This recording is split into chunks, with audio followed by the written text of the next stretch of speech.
کیا کوئی حدیث یا سنت قرآن کی کسی آیت کی ناسخ ہو سکتی ہے؟ وضاحت فرما دیں۔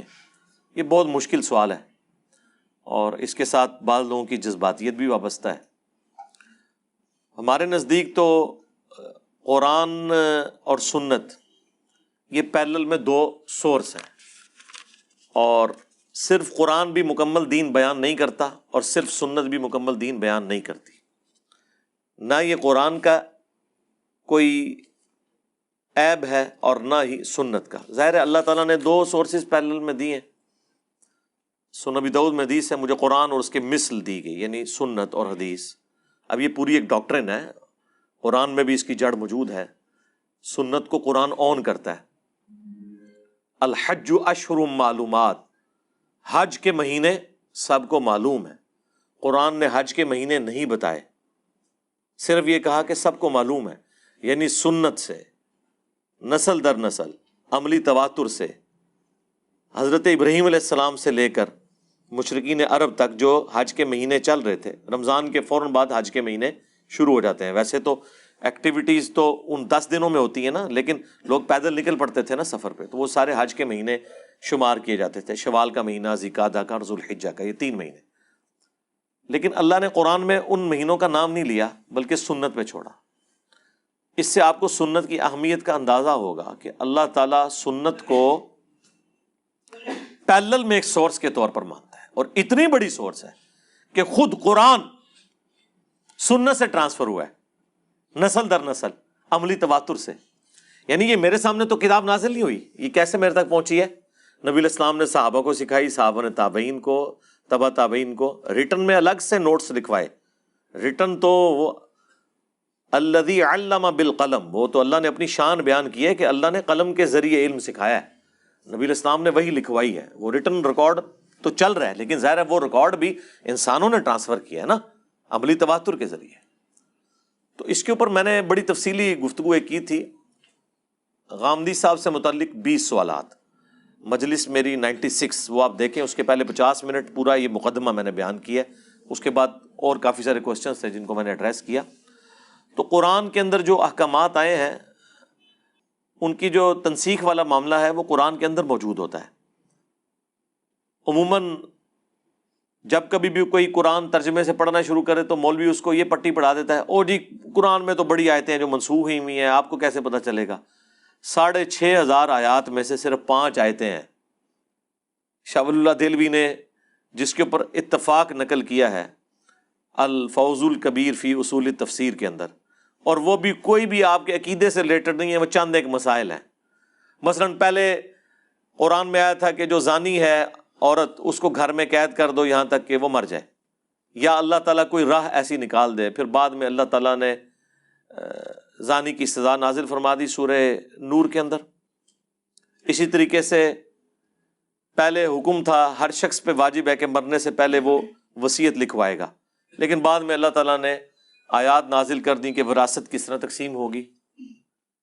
اسی طریقے سے پہلے قرآن میں سورۃ الانفال میں آیا تھا کہ ایک مسلمان 10 کے اوپر بھاری ہے، لیکن بعد میں جب تعداد زیادہ ہوگی، ایمان کا لیول وہ نہیں رہا، تو پھر کہا گیا کہ ایک جو ہے وہ 2 کے اوپر بھاری ہے۔ بس یہ چند ایک چیزیں ہیں جس کے اوپر یہ لوگوں کو قرآن پڑھنے سے روکتے ہیں۔ احادیث میں بھی آلموسٹ ناسخ و منسوخ موجود ہے۔ صحیح مسلم میں پہلے حدیث آئے گی کہ نبی علیہ السلام نے آگ پہ پکی ہوئی چیز کھائی، اس کے بعد وضو دوبارہ کیا۔ پھر آگے حدیث آئے گی کہ نبی علیہ السلام نے غزوہ خیبر کے موقع پر یا فتح مکہ کے موقع پر ایک وضو سے کئی نمازیں بھی پڑھی اور آگ پہ پکی ہوئی چیز کھائی، اور اس کے بعد وضو کا اعادہ بھی نہیں کیا۔ پہلے تو یہ تھا کہ ہر نماز کے لیے علیحدہ وضو ہوتا تھا۔ تو آج اسٹیبلش دین جو ہمارے پاس موجود ہے وہ آلموسٹ کتابوں میں بڑی آسانی کے ساتھ چیزیں سمجھ آ جاتی ہیں۔ تو قرآن کی جو آیت ہے اس کی تنسیخ قرآن کے اندر ہی موجود ہوتی ہے۔ سورۃ البقرہ کی آیت نمبر 105 اس میں ڈیسائسو ہے کہ ہم کوئی بھی آیت منسوخ کر دیں یا لے جائیں، اس کے بدلے اس سے بہتر لے آئیں گے، یعنی حکم کے طور پر۔ اور پھر اللہ نے اس کی حکمت بیان کی کہ کیا تم نہیں جانتے کہ اللہ تعالیٰ ہر چیز کے اوپر قادر ہے۔ تو یہ ساری کی ساری چیزیں آزمائش کے طور پہ چل رہی ہیں۔ البتہ یہ ضرور ہوتا ہے کہ بعض اوقات قرآن کا جو حکم عام ہے اس کی تخصیص احادیث کے اندر آئی ہوئی ہوتی ہے۔ قرآن میں وہ ایک عام حکم کے طور پر بیان ہو رہا ہوتا ہے، اس کی جو تفصیلات ہیں وہ احادیث کے اندر پھر آ جاتی ہیں. مثلا قرآن میں سفر کا ذکر ہے کہ آپ نے سفر میں جب ہو تو آپ قصر کریں گے، اور کوئی حرج نہیں اگر قصر کر لو اگر تمہیں خوف ہو. اب قرآن کا اسلوب تو یہی بتا رہا ہے کہ خوف کی حالت میں آپ قصر کریں گے اور یہ آپشنل ہے. لیکن سنت میں صحیح مسلم میں حدیث موجود ہے، حضرت عمر فاروق رضی اللہ تعالیٰ عنہ سے کسی نے سوال کیا کہ قرآن تو خوف کی حالت میں بات کر رہا ہے، تو عام حالت میں بھی قصر کریں؟ انہوں نے کہا یہی سوال میں نے نبی صلی اللہ علیہ وآلہ وسلم سے بھی کیا تھا، تو آپ نے فرمایا یہ اللہ کی طرف سے ایک آسانی ہے، اسے لے لو. اور ظاہر امت پوری اجماع کے ساتھ اس چیز کو ٹرانسفر کر رہی ہے کہ خواہ خوف ہو یا نہ ہو سفر میں آپ قصر کر سکتے ہیں. پھر اس کے لیے کتنی مدت آپ قیام کر رہے ہیں کسی جگہ پہ اور کتنا لمبا آپ کا سفر ہے، یہ تمام تفصیلات سنت اور احادیث کے اندر آئی ہیں. قرآن میں تو ظاہر ہے اتنی تفصیلات نہیں ہیں. قرآن بیسیکلی تو عقیدے کی بک ہے. قرآن میں دیکھیں نماز کے اوپر اتنا زور آیا ہے، حتیٰ کہ اس کا کلائمیکس سورہ روم کی آیت نمبر 31 ہے، وَأَقِیمُوا الصَّلَاةَ وَلَا تَكُونُوا مِنَ الْمُشْرِكِينَ، اور نماز کو قائم رکھو اور مشرکین میں سے نہ ہو جاؤ. یعنی بندے کے کفر و شرک اور ایمان میں فرق نماز بتا دیا قرآن نے، لیکن قرآن میں نماز کا طریقہ نہیں آیا، ترتیب کیا ہوگی، اس میں پڑھنا کیا ہے، یہ کوئی تفصیل نہیں آئی، وہ احادیث کے اندر ہے. تو یہ کوئی قرآن کا عیب نہیں ہے، قرآن نے اسے ٹاپک نہیں بنایا. قرآن عقیدے کے اعتبار سے ایک پرفیکٹ بک ہے، باقی تفصیلات کے لیے وہ خود سنت کی طرف لے کے چلتی ہے. جب سنت کی طرف لے کے چلتی ہے تو سنت کو ماننا قرآن کو ماننا ہے، اور قرآن کو ماننا سنت کو ماننا ہے. باقی آپ کو اس حوالے سے یہ پوری اگر ڈاکٹرن سمجھنی ہے تو اس کے لیے آپ مجلس نمبر 96 میری دیکھیں، اس میں نے کافی زیادہ کاؤنٹر کوسچن ایک بندے نے مجھ سے کیے تھے، پوری تیاری کر کے آیا تھا، تو وہ میں نے فی البدی اس کے جواب دیے ہیں. وہ انشاءاللہ چونکہ عام بندوں کی ضرورت اتنی نہیں ہوتی ہے، سوائے جن لوگوں کو زیادہ انٹرسٹ ہے تو وہ دیکھ لیں اس حوالے سے. غامدی صاحب کے بیان کردہ قانون اتمام حجت کی وضاحت کر دیں. کافی دفعہ وضاحت کی ہے میں نے اس کے اوپر، وہ جو انہوں نے وضاحت کی بھی بالکل درست ہے. یعنی کہ اللہ تعالیٰ جب کبھی بھی کہیں انبیاء کو مبعوث کرتا ہے تو نبی ہی پرفیکٹ انداز میں اتمام حجت کر سکتا ہے کسی کے اوپر، اور جب نبی کا انکار کیا جاتا ہے، نبی سے مراد یہاں میں وہ رسول جو دھمکی لگاتا ہے آ کے کہ ایمان لاؤ ورنہ بڑے دن کا عذاب آ پکڑے گا، تو پھر عذاب الہی اللہ کی طرف سے آ جاتا ہے. نبی کے بعد یعنی رسول کے بعد کوئی شخص یہ دعویٰ نہیں کر سکتا. اس لیے ہم سمجھتے ہیں کہ یہ جو مباہلوں کے چیلنج کرتے پھرتے ہیں، یہ کوئی گارنٹی نہیں ہے کہ اللہ تعالیٰ کی کوئی غیبی مدد آپ کے ساتھ آئے گی. اس حوالے سے صرف پیغمبر کے پیچھے اللہ کھڑا ہے. اسی لیے سورہ آل عمران کی آیت نمبر 61 میں آیا کہ جب نجران کے عیسائیوں کے اوپر نبی صلی اللہ علیہ وآلہ وسلم نے حجت تمام کر دی، پھر بھی وہ حق قبول کرنے کے لیے تیار نہیں ہوئے، تو پھر مباہلے کا کہا گیا کہ تم اپنے بیٹوں کو لے آؤ، اپنی عورتوں کو لے آؤ، خود بھی آ جاؤ. ہم بھی آ جاتے ہیں اور اوپن میدان میں اللہ کے حضور دعا کرتے ہیں کہ جو جھوٹا ہے اس پہ اللہ کی لعنت پڑے، اسی وقت فیصلہ ہو جائے. تو نبی صلی اللہ علیہ وآلہ وسلم صحیح مسلم میں آتا ہے کہ سیدنا علی، حسن، حسین اور سیدہ فاطمہ علیہم السلام اجمعین کو لے کر آئے اور کہا اللہم ہؤلاء اہل بیتی، اے اللہ یہ میرے اہل بیت ہیں. حالانکہ قرآن میں تھا اپنے بیٹوں کو لے آؤ، نبی علیہ السلام لے کے آئے حسن و حسین کو، مولا علی کو. قرآن میں تھا عورتوں کو لے کر آؤ، حضور کی 9 بیویاں تو تھیں، کسی بیوی کو نہیں لے کے آئے، اپنی بیٹی سیدہ فاطمہ کو لے کے آئے. یہ اسپیشل ایک پروٹوکول تھا اہل البیت کے حوالے سے.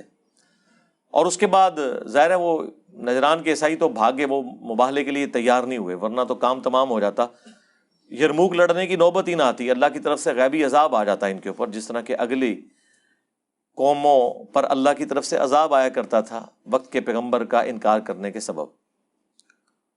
اور اسی کے تحت چونکہ رومنز اور پرشینز کو بھی نبی علیہ السلام نے دعوت حق بھیجی تھی، اور اس وقت گیون سرکمسٹانسز میں جتنا اتمام حجت ہو سکتا تھا وہ کر دیا. خط تو اس کی ایک شکل تھی نا، ویسے بھی ان تک تو باتیں پہنچ چکی تھی، کیسر روم کو پتہ چل گیا تھا کہ یہ کوئی عام انسان نہیں ہے. اسی لیے آپ دیکھیں جو صحیح بخاری میں ابو سفیان کے ساتھ اس کی گفتگو ہے، ایمان لانے سے پہلے حضرت ابو سفیان جب وہاں پہ گئے تھے تو اس نے پریڈکٹ کر دیا تھا کہ عنقریب اس شخص کی حکومت یہاں تک پہنچ جائے گی، مجھے لگتا ہے یہ اللہ کا پیغمبر ہے. تو ان کو پتہ چل گیا تھا کہ یہ بہت غیر معمولی دعوت ہے جو کھڑی ہوئی ہے. اس کے باوجود انہوں نے اپنی پوسٹ کی خاطر ہٹ درمی کی اور خود بھی مرے اور اپنی رعایا کو بھی مروایا. تو اللہ کی طرف سے ایک اتمام حجت ہوا پیغمبر کے ذریعے. میرا تو موقف یہی ہے کہ مسلمانوں کی جو بعد کی فتوحات ہیں خلفائے راشدین کے بعد، وہ ایک سپر پاور کی ایک ایکسپینشن ہے. اس کی وجہ یہ ہے کہ انہوں نے اپنے علاقوں کے اندر تو انصاف قائم نہیں کیا، استحصال کیا مخالفین کا. وہ کس منہ سے کسی دوسرے ملک پہ چڑھائی کر سکتے ہیں یہ کہہ کے کہ یہاں ہم عدل و انصاف قائم کرنے آئے ہیں؟ یہ اسی طریقے سے جس طرح آج امریکہ یعنی بدماشی کرتا ہے، حالانکہ انہوں نے کم از کم اپنے لوگوں کو تو انصاف دیا ہوا ہے. آپ اپنے ملکوں کے اندر اپنے رشتہ داروں کا قتل عام کریں، اختلاف رائے کسی کو کرنے نہ دیں، اور دوسرے ملکوں سے کہیں کہ ہم یہاں پہ اسلام کا نظام قائم کریں گے، تو یہ تو بالکل ایک ایسی بات ہے جسے ڈیفینڈ نہیں کیا جا سکتا. علی بھائی، اگر گھر میں کوئی بلی آ جائے اور ہم اسے کھانا بھی دیتے ہوں اور اسے کہیں دور پھینک آئیں تو اس میں کوئی گناہ تو نہیں ہوگا؟ کوئی گناہ نہیں ہے. دور ایسی جگہ نہ پھینکیں کہ وہاں پہ اس کو کھانے پینے کی کوئی چیز نہ ملے. ایسی جگہ پہ چھوڑ کے ہیں جہاں پہ وہ کھانے پینے کی چیزیں اویلیبل ہیں تو ٹھیک ہے، یہ آپ کا رائٹ ہے. کیونکہ بخاری مسلم میں حدیث ہے، ایک عورت نے ایک بلی کو قید کر دیا تھا، وہ بھوکی پیاسی مر گئی، تو نبی علیہ السلام نے فرمایا کہ وہ جہنم میں ہے. اور اس کے اگینسٹ بخاری مسلم میں حدیث ہے کہ ایک فاحشہ عورت تھی جس نے اپنے چمڑے کے موزے میں ایک پیاسے کتے کو پانی پلا دیا تھا کنویں سے نکال کے. اللہ تعالیٰ نے اس عمل کی وجہ سے اسے بخش دیا. وہ اللہ کی مرضی ہے، کسی کو چھوٹے سے گناہ پہ پکڑ لے، کسی کو چھوٹی سی نیکی کے اوپر بخش دے، لیکن ہم نے تو رول کو فالو کرنا ہے. اس لیے یہ سینسٹیو چیز ہے، یہ آپ کا رائٹ ہے. آپ بلیوں کو چھوڑ کے آ سکتے ہیں، لیکن ایسی جگہوں پہ نہ چھوڑیں جہاں انہیں کوئی چیز ہی نہ ملے. مثلاً آپ جا کے دریا میں انہیں پھینک آتے ہیں کہ جی خود تیر کے کہیں کنارے لگ جائیں گی، تو اس طرح تو نہ کریں.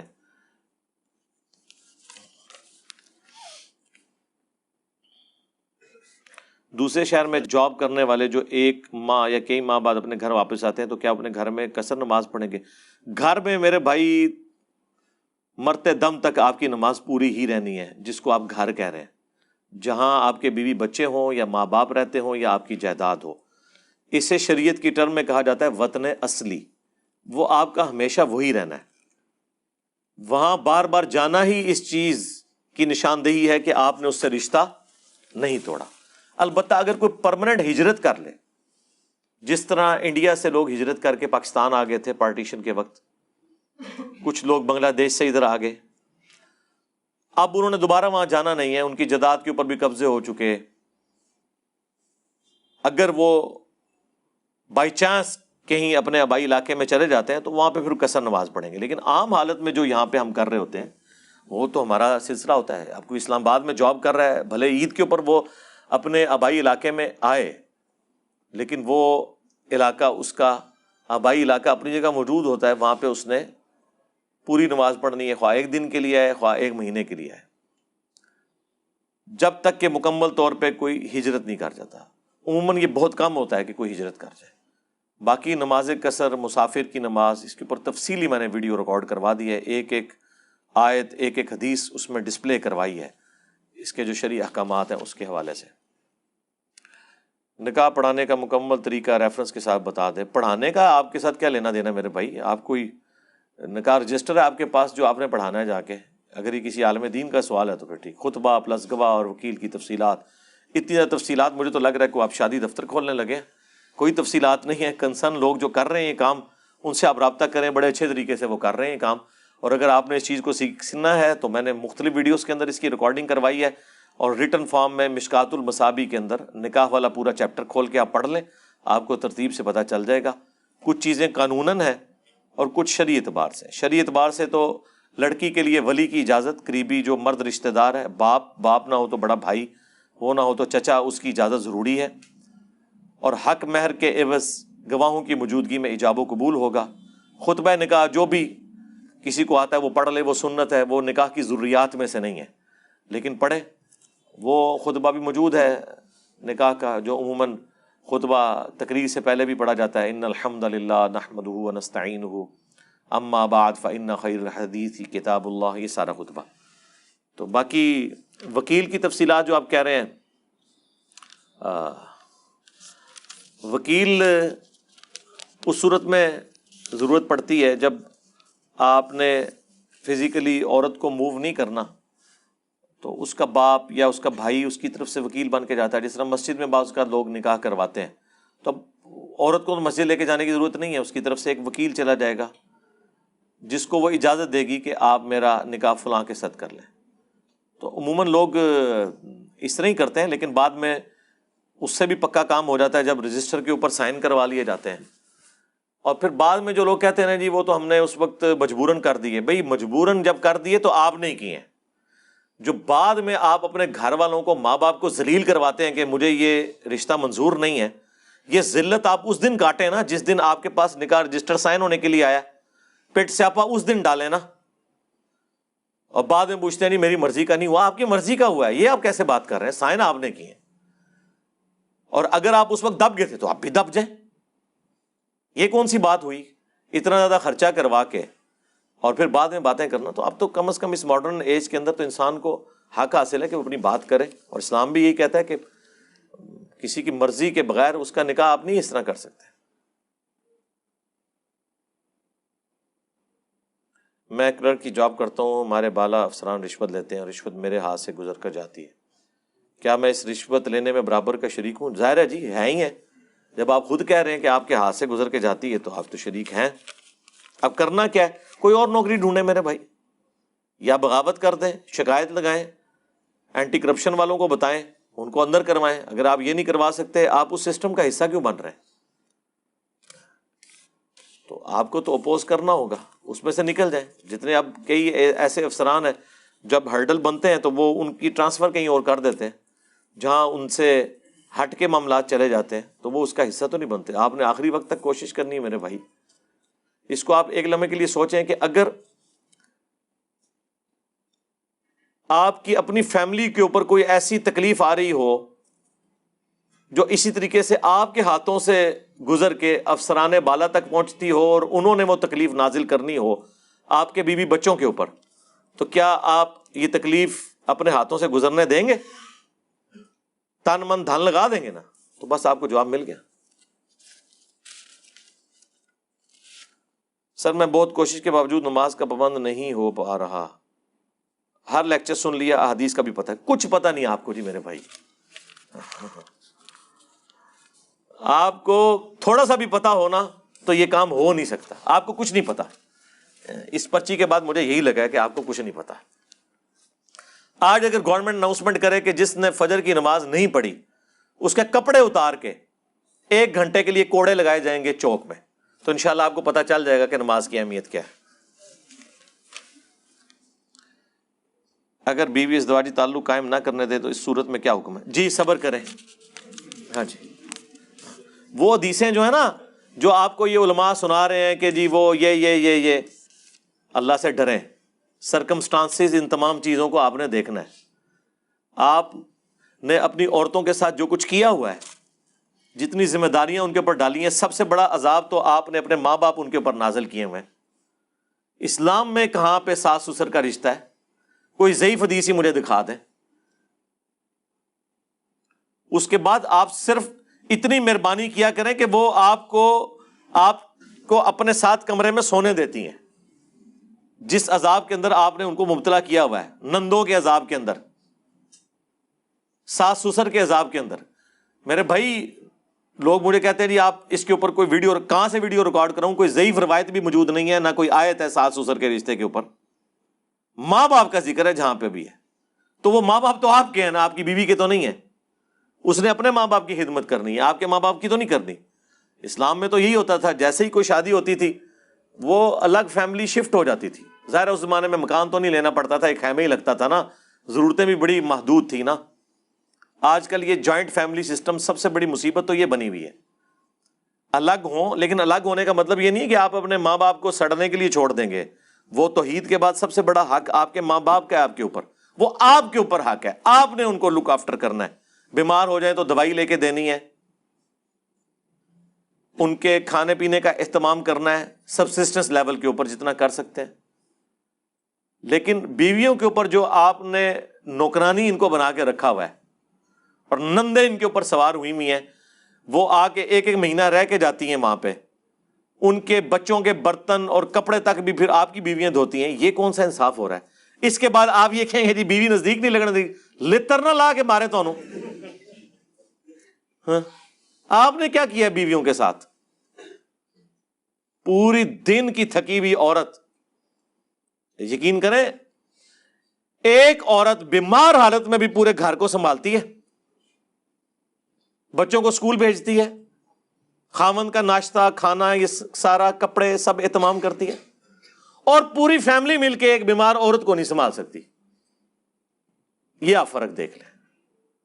تو صرف پریویلیجز نہ لیا کریں، آپ رسپانسبلٹیز بھی فیل کریں. ٹھیک ہے، ہمارے پاس تو پھر اس طرح کی باتیں کرنے والی. سورہ ال عمران کی آیت نمبر 103 میں نعمتوں کا ذکر ہے. بہت سارے علماء اس کانٹیکسٹ میں لیتے ہیں کہ یہ جشن عید میلاد النبی کے بارے میں. 103 نمبر آیت میں تو نہیں ہے آل عمران کی، وہ تو سورہ یونس کی ایک آیت ہے. سورہ آل عمران کی تو آیت نمبر 103 تو بڑی مشہور ہے، اس میں کون سی چیز آپ نکال لی انہوں نے؟ میرے علم میں تو نہیں ہے.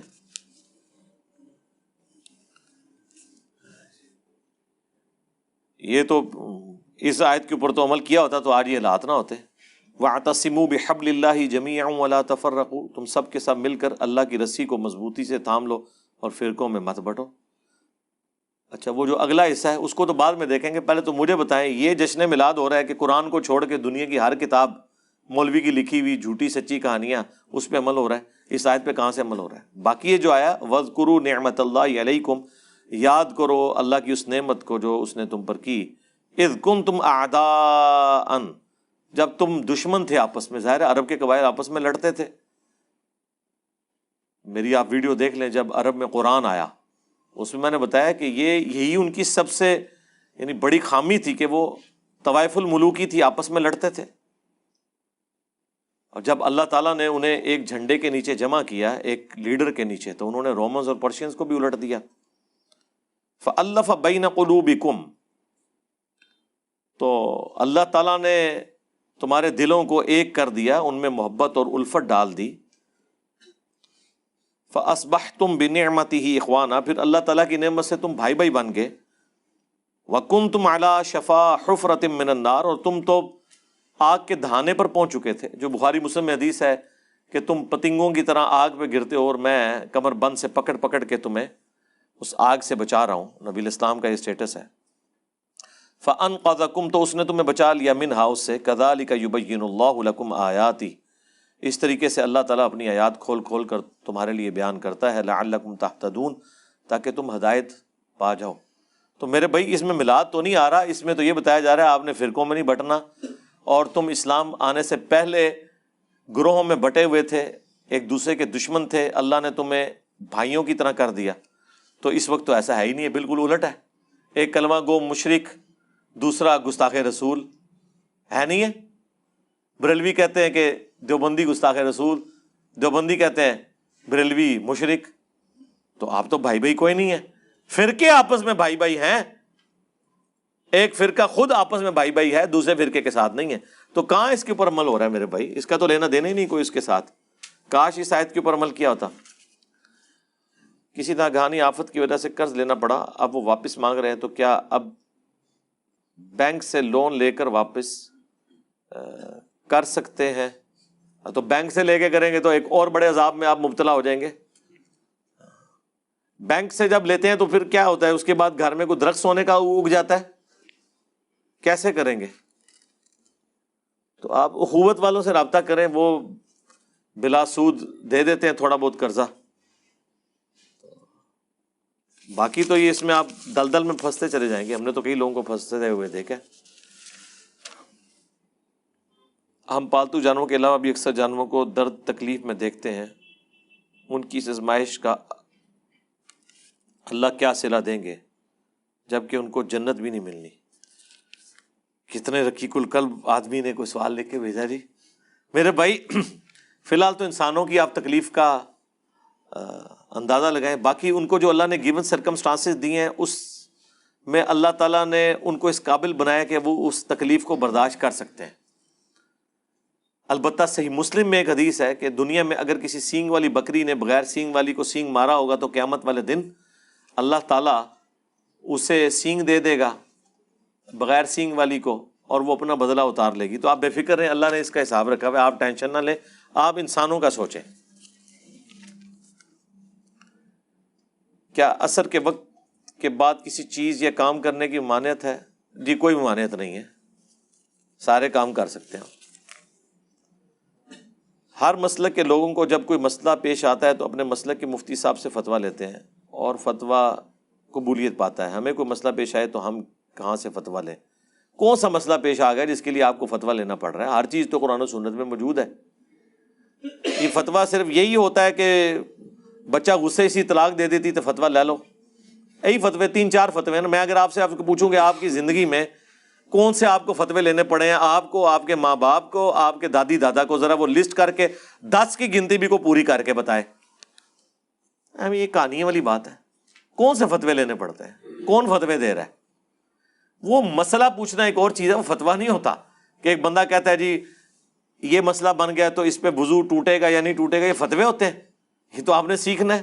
ہر مسلمان کے اوپر ضروری ہے وضو کا طریقہ، پاکی ناپاکی کے مسائل، زکوٰۃ کے مسائل۔ یہ فتوے تو نہیں ہیں، یہ دین کے مسائل ہیں۔ کون سے فتوے آپ نے لینے ہیں؟ یہ تو ایک تھیوریٹیکل بات ہے۔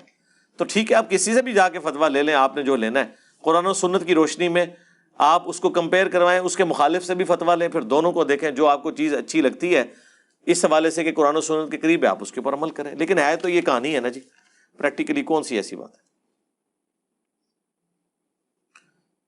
آج کل حافظ عمر صدیق صاحب نے بخاری کی حدیث 2812 پر بات کرتے ہوئے کہا کہ عمار کے قاتل خارجی تھے، کیا یہ بات صحیح ہے؟ لعنتی کھٹینے ہیں گل کر کے یوٹیوب ہوتے کھٹ رہے ہیں مزید، اس کا کیا میں جواب دوں؟ میری تو ساری ویڈیوز ریکارڈ ہیں۔ آج صبح میری ویڈیو اپلوڈ ہو گئی ہے FIR والے ایشو کے اوپر، اس میں نے 2812 کا فہم احادیث کی کتابوں سے بتایا ہے، محدثین کے اقوال کی روشنی میں بتایا ہے کہ یہ لوگ کون تھے۔ یہ محدثین نے نہیں، حدیثوں میں لکھا ہوا ہے کہ عمار ابن یاسر کو کس نے شہید کیا، کس جنگ میں شہید ہوئے، تو سارے مان رہے ہیں۔ تو اب ان چیزوں کی کیا اہمیت ہے کہ ہم بار بار اس کا جواب دیں؟ آپ سے گزارش ہے کہ پرچی پہ پورا سوال پڑھ کر جواب دیا کریں، اکثر ادھورا پڑھ کر جواب سے ذہن مطمئن نہیں ہوتا۔ تو اس پہ تو بس کچھ سوال نہیں لکھا، یہ میں نے پڑھ دیا، آگے لکھا ہے شکریہ، آپ کا بھی شکریہ۔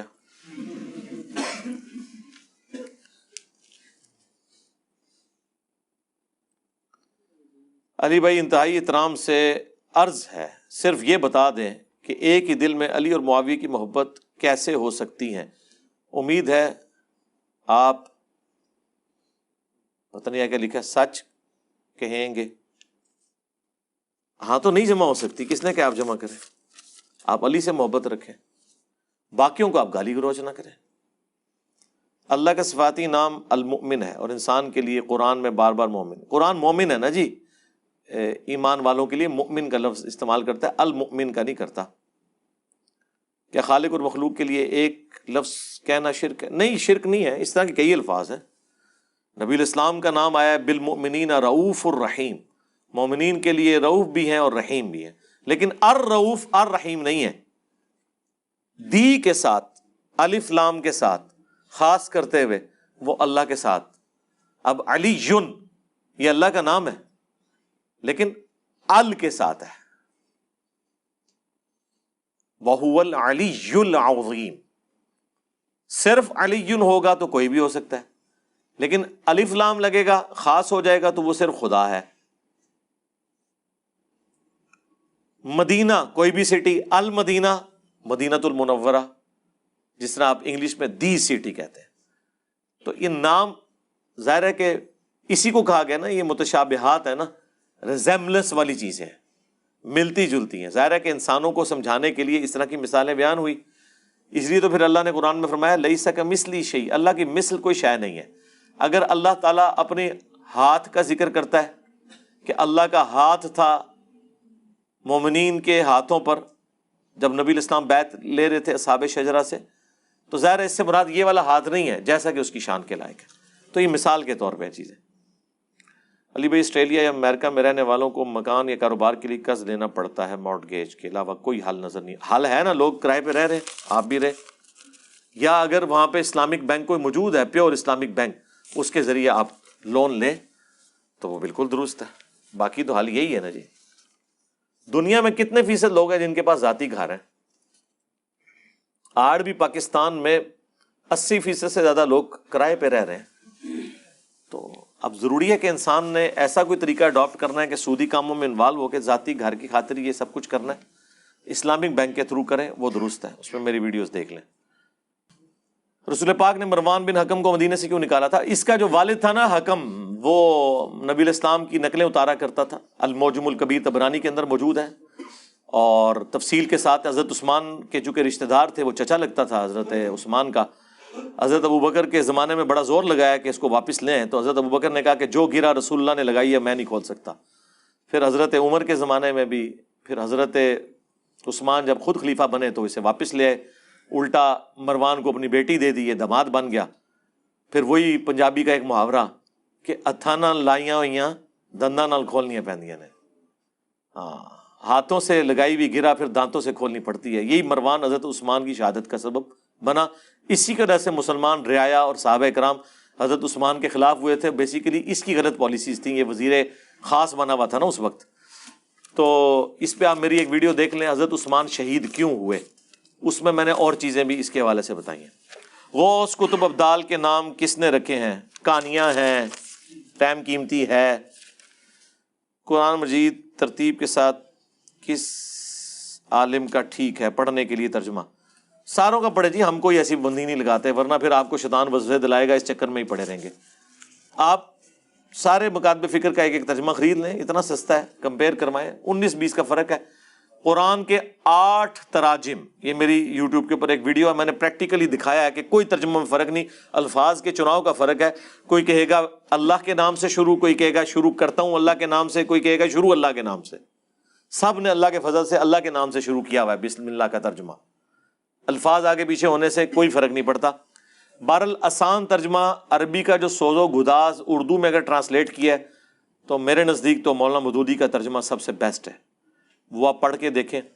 فتح محمد دلندری صاحب کا ترجمہ بھی بہت آسان ہے، اچھا ہے۔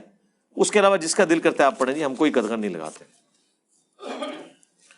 بائبل پر عمل کرنے کا قرآن میں مسلمانوں کو حکم ہے، تو مسلمان بائبل پر عمل کریں۔ کہاں جی، کس آیت کے اندر حکم آیا کہ بائبل کے اوپر عمل کرو مسلمانوں کو؟ قرآن تو یہ کہتا ہے کہ اگلی کتابوں کے اوپر مہیمن ہے، یہ کتاب نگہبان ہے۔ قرآن تو کہتا ہے اگلی کتابیں ٹیمپر ہوئی ہیں سوائے ان باتوں کے جو قرآن کے مطابق ہیں۔ اچھا، باقی وہ کہہ رہے ہیں جی اس میں سورۃ البقرہ کی آیت نمبر 136 میں حکم ہوا ہے۔ جی یہ قرآن ہے، اور ابھی سورہ البقرہ کی آیت نمبر 136 کھول کے آپ کو اس کا فارم بھی سمجھا دیتے ہیں کہ وہ کیا بات ہوئی ہے۔ قرآن میں جہاں کہیں بھی یہ ذکر ہوگا تو وہ ان باتوں کے ساتھ ہے جہاں پہ باقی ساری کی ساری چیزیں جسٹیفائی ہو رہی ہوں۔ قرآن ہی بتا رہا ہے نا کہ انہوں نے چند ٹکوں کے عوض اللہ کی آیات بیچی ہیں، اپنی مرضی کے فتوے دیے ہیں، تعریف کی ہے ان کے اندر۔ تو اس میں تو یہ کوئی ذکر نہیں ہے، اس میں تو ہے قولوا آمنا باللہ وما انزل الینا وما انزل الی ابراہیم۔ اے اہل ایمان، تم مشرکین اور یہود و نصارہ کے اگینسٹ اپنے ایمان کا اظہار کرو۔ وہ تو چند پیغمبروں کو مانتے ہیں، بعض کا انکار کرتے ہیں۔ مشرکین عرب تو مانتے ہی نہیں تھے، حضرت ابراہیم کو بھی اپنے جد امجد کے طور پہ مانتے تھے، پیغمبر کے طور پہ نہیں۔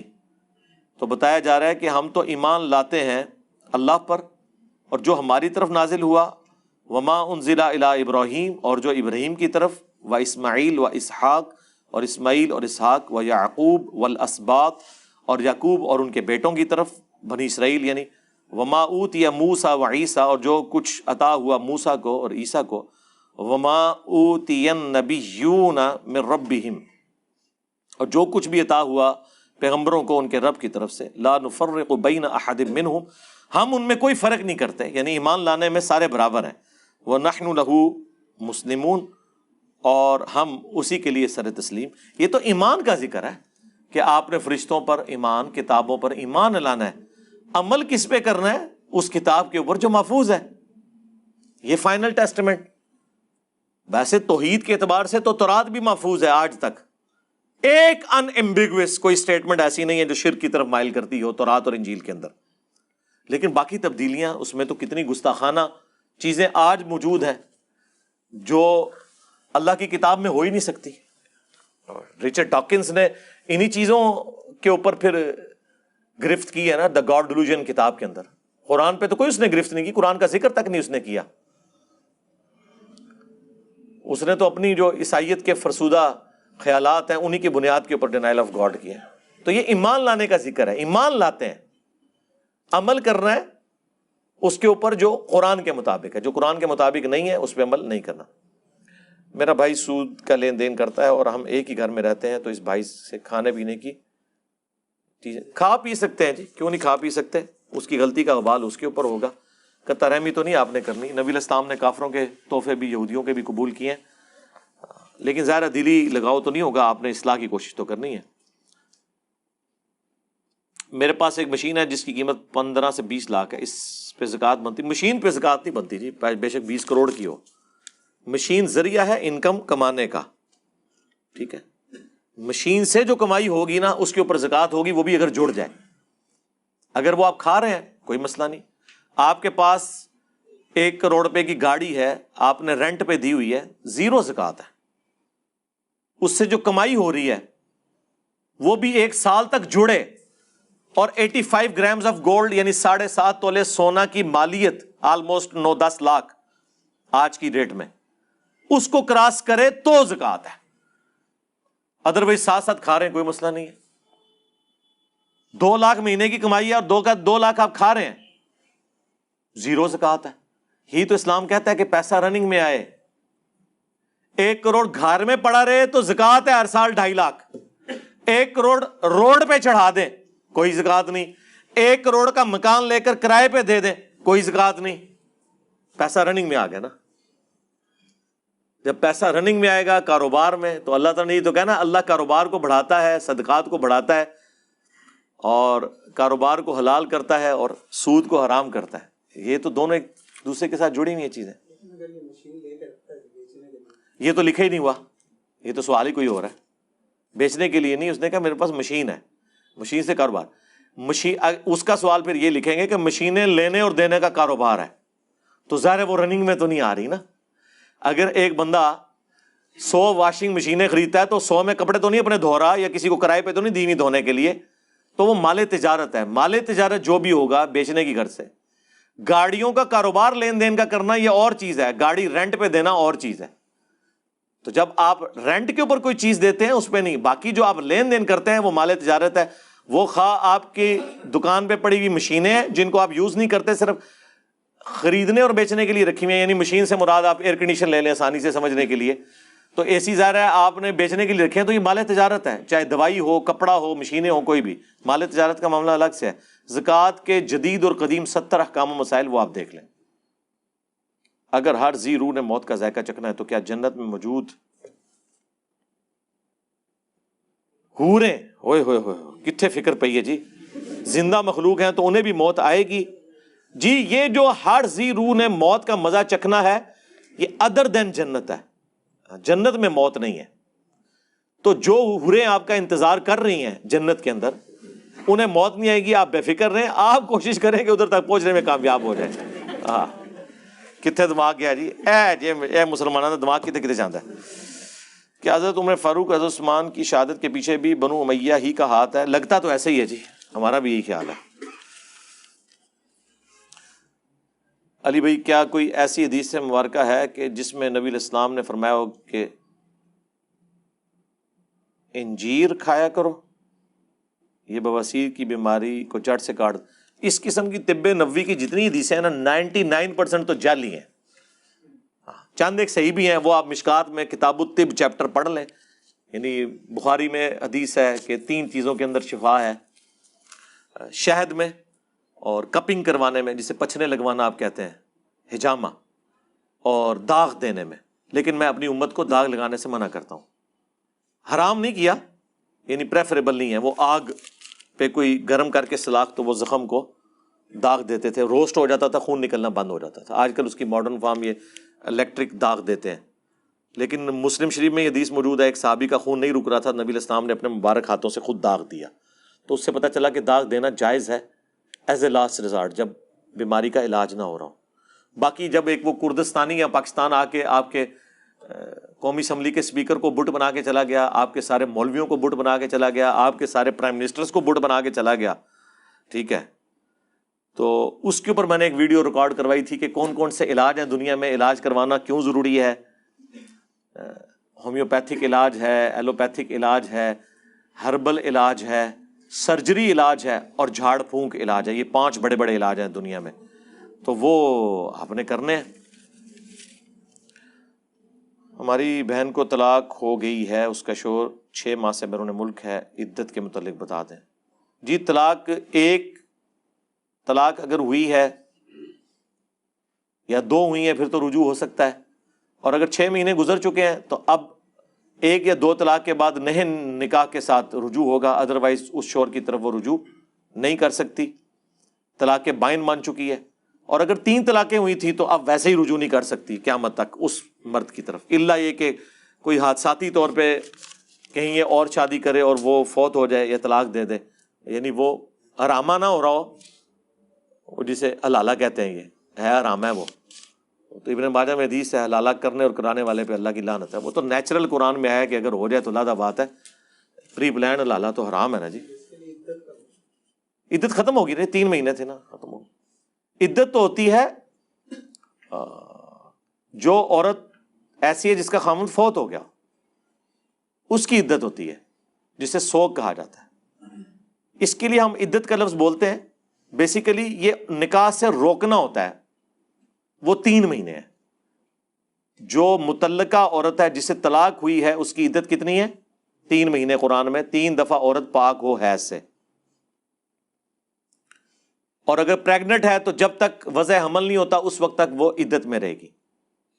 یہ سوگ نہیں ہے، یہ نیا نکاح نہیں کر سکتی 3 مہینے تک. یہ نہیں ہے کہ گھر سے نکل نہیں سکتی، وہ ہے جس کا خاوند مر جائے وہ 4 مہینے 10 دن ہے. تو یہ بیوہ نہیں ہے، یہ مطلق ہے. اور اگر اس نے خلا لیا ہے تو ابو داؤد ترمذی میں پھر عدت جسے آپ کہتے ہیں یا نکاح سے رکنا وہ 1 مہینہ ہوتی ہے. طلاق کے کیس میں 3 مہینے اور بیوہ عورت کے لیے 4 مہینے 10 دن. لیکن بیوہ کا وہ سوگ ہوتا ہے، اس میں وہ کسی خوشی کی ایکٹیویٹی میں حصہ نہیں لے گی، گھر کے اندر رہے گی. اور لوگ پوچھتے ہیں جی وہ اپنے داماد سے بھی پردہ کرے گی. داماد سے کیوں پردہ کرے گی بھائی؟ جو پردہ پہلے تھا اب بھی وہی ہے، صرف یہ کہ وہ کسی خوشی کی ایکٹیویٹی میں نہیں حصہ لے گی، گھر سے باہر نہیں نکلے گی. اور یہ وہ عورت ہے جس کا خاوند مرا ہوا ہو، جس کا خاوند اس کے طلاق دے گیا ہے، اور اگر وہ ظالم تھا تو وہ تو خوشی منائے گی، وہ سوگ کہاں سے کرنا ہے؟ علی بھائی اللہ ہمارا دوست ہو سکتا ہے؟ جی اللہ دوست ہے، تو دوستوں سے گلہ شکوہ کیا جا سکتا ہے. جی اپنے دوستوں سے آپ گلہ شکوہ کر سکتے ہیں جو امپرفیکٹ ہیں. جو دوست ہے ہی پرفیکٹ ہے اسے گلہ شکوہ کس طرح کا؟ ہاں، آپ خالق کو مخلوق پہ کیوں قیاس کر رہے ہیں؟ اگر وہ کوئی ایسا نظام بنائے کہ آپ کو اس گلے شکوے کے اگینسٹ جواب دینا شروع کر دے تو آپ کی کانپیں ٹانگیں گی. ہاں، اور اگر آپ کو جواب لینا تو تھوڑے بہت میں بھی آپ کو جواب دے دوں گا، پھر آپ کو اندازہ ہو جائے گا. لوگ گلے شکوے لے کے بیٹھے ہوئے.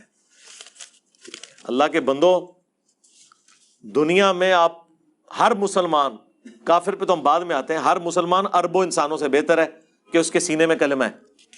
آپ مجھے بتائیں، جس کلمے کے عوض آپ کو ہمیشہ کی زندگیاں ملنے والی ہیں، جنت کی ہمیشہ کی زندگی جس میں موت نہیں ہوگی، یہ تھوڑا احسان ہے؟ اس احسان کا بدلہ آپ نے اتار لیا کہ کسی اور دنیا میں آئی ہوئی تکلیف کا گلہ آپ کر سکیں؟ ریشو پروپورشن سے چلتے ہیں نا. باقی جب اللہ کا رول ہی ہے کہ دنیا تکلیف کی جگہ ہے اور اس نے آزمانا ہے آپ کو بھوک سے، خوف سے، جان اور مال میں نقص سے، وَلَنَبْلُوَنَّكُمْ بِشَيْءٍ مِّنَ الْخَوْفِ وَالْجُوعِ وَنَقْصٍ مِّنَ الْأَمْوَالِ وَالْأَنفُسِ وَالثَّمَرَاتِ۔ تو پھر گلہ کیسا؟ یہ تو اسی طریقے سے ہے کہ کوئی اسٹوڈنٹ کالج یا یونیورسٹی کو یا اپنے ٹیچر کو گلہ کرے کہ آپ مجھے پیپر کیوں لیتے ہیں، پیپر کے بغیر ہی مجھے پاس کرتے ہیں، تو اس گلے کا مذاق ہی اڑایا جائے گا نا، پیپر تو مسٹ ہے۔ تو اس طرح دنیا میں پیپر جو ہے وہ اللہ کی طرف سے آئی ہوئی آزمائش ہے۔ اگر میزان بینک اسلامی ہے تو پھر جب اسٹیٹ بینک شرح سود بڑھاتا ہے تو میزان بینک اپنے منافع میں اضافہ کیوں کرتا ہے؟ اس کی وجہ یہ ہے کہ پوری دنیا کا نظام اس وقت سود میں جکڑا ہوا ہے۔ اگر وہ یہ ایسا نہیں کریں گے، اپنے معاملات کو بیسٹ نہیں کریں گے، تو وہ پھر سروائیو نہیں کر سکتے نا۔ یہ کائبر ریٹ اسے کہا جاتا ہے، کائبر ریٹ کی وجہ سے یہ سب کچھ کرنا پڑتا ہے، اور دوسرا یہ ان کا رائٹ ہے۔ اصل ایشو یہ ہے کہ وہ کاروبار کر رہے ہیں اور باقی بینک کاروبار نہیں کر رہے، سودی کام کر رہے ہیں۔ غیر اسلامک بینک جو ہیں، عام بینک، وہ آپ کا پیسہ لے کر فیکٹری آنرز کو ہائی انٹرسٹ سودی ریٹ کے اوپر قرضہ دیتے ہیں، اور جب وہ اس قرضے کا سود ادا کرتے ہیں نا تو کچھ سود وہ آپ کو پروفٹ کے طور پہ دیتے ہیں، کچھ اپنے پاس رکھتے ہیں۔ جبکہ اسلامک بینک والے یہ نہیں کرتے، وہ آپ کا پیسہ لے کے کسی فیکٹری آنر کو ادھار نہیں دیتے، بلکہ اس فیکٹری کے اندر اپنی انویسٹمنٹ کرتے ہیں، اور اس کاروبار سے جو ان کو انکم ہوتی ہے نا، اس کا کچھ حصہ آپ کو دیتے ہیں اور کچھ اپنے پاس۔ جتنا فرق زنا اور نکاح میں ہے نا، اتنا اسلامک اور غیر اسلامک بینک میں فرق ہے۔ آپ تو کہتے ہیں صرف ایجاب و قبول کا فرق نظر آ رہا ہے، تو بس یہی حلال اور حرام کا فرق کرتا ہے نا۔ ایک منی اگینسٹ گڈز ہے، ایک منی اگینسٹ منی ہے، سیم کیسے ہو گیا؟ اور دوسری بات، یہ جو اسلامک بینک ہے وہ آپ کو پرسنل لون کبھی بھی نہیں دیں گے، کیونکہ وہ تو پیسے کے بدلے پیسہ ہوگا۔ آپ نے مکان بنانا ہے، وہ کہیں گے ٹھیک ہے پلاٹ آپ کا، انویسٹمنٹ ہماری، اسی ریشو پروپورشن سے ہم ایک دوسرے کی ملکیت ڈیوائڈ کریں گے۔ اب جب یہ ریٹ بڑھاتے ہیں تو ظاہر ہے کہ اگر غیر اسلامک بینک کا شرح سود 12% پہ چلا گیا اور اسلامک والے 4 دے رہے ہیں، تو کس نے اسلامک بینک کی طرف جانا ہے؟ لوگ ادھر جائیں گے۔ تو پھر وہ کیا کرتے ہیں، وہ جو کمائی کر رہے ہوتے ہیں اپنی کمائی میں سے، ان کا رائٹ ہے نا کہ اگر وہ 15% کما رہے ہیں اور آپ کو پہلے دے رہے تھے 4% اور 11% اپنی جیب میں ڈال رہے تھے، تو اب وہ کہتے ہیں ٹھیک ہے یار، اب ہم 4% آپ کو نہیں دیتے، ہم آپ کا 6 کر دیتے ہیں، اپنا تھوڑا کم کر لیتے ہیں پروفٹ۔ تو ان کا رائٹ ہے، اس میں کون سا مسئلہ ہے؟ آپ کو خوش ہونا چاہیے۔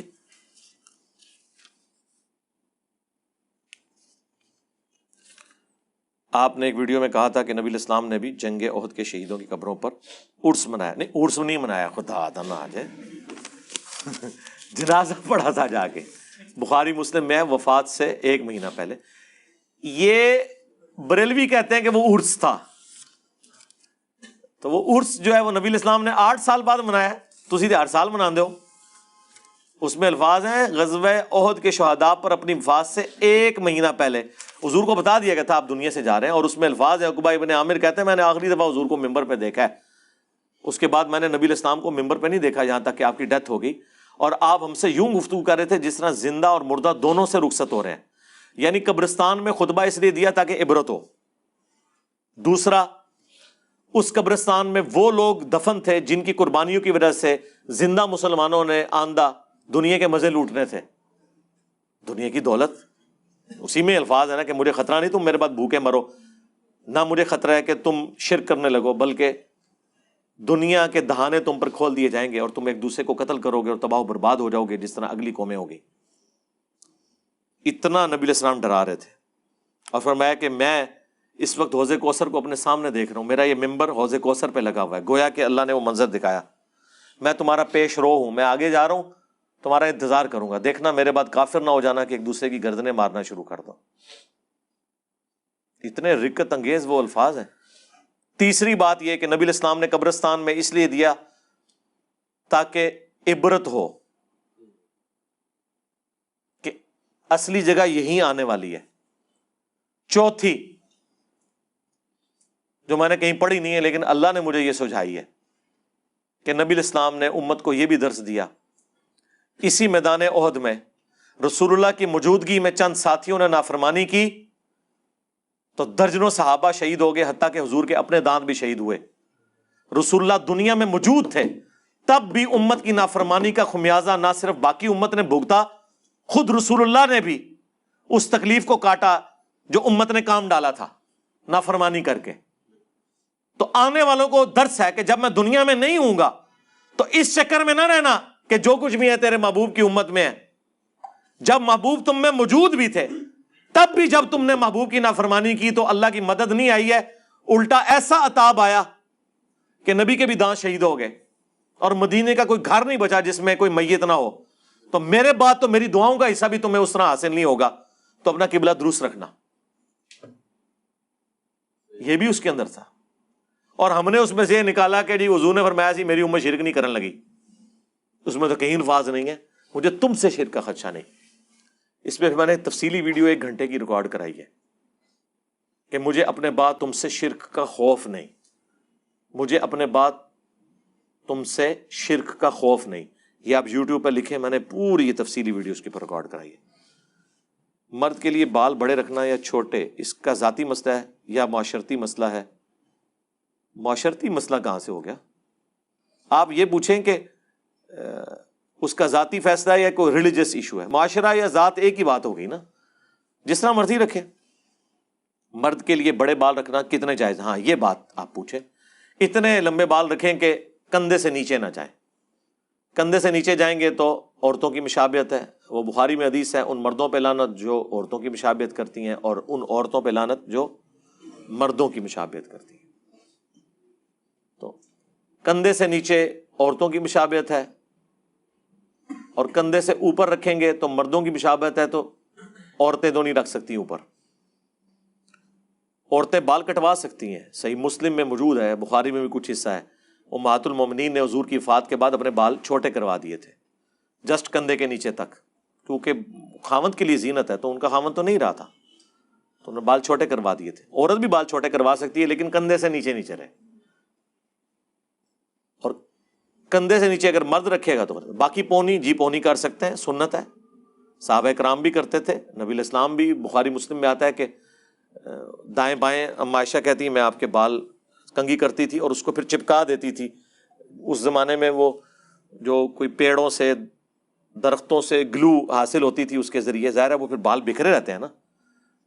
آج کل تو ہیئر کیچ آپ لگا سکتے ہیں، پونی کاٹ سکتے ہیں، لیکن اس میں صرف یہ ہے کہ بخاری مسلم میں حدیث ہے کہ جب آپ نماز پڑھنے کے لیے کھڑے ہوں گے نا، پھر آپ نے اپنی پونی کھول دینی ہے۔ اور نبی الاسلام نے کف ثوب سے، کپڑوں کو سمیٹنے سے اور بالوں کو سمیٹنے سے نماز کے دوران منع کیا۔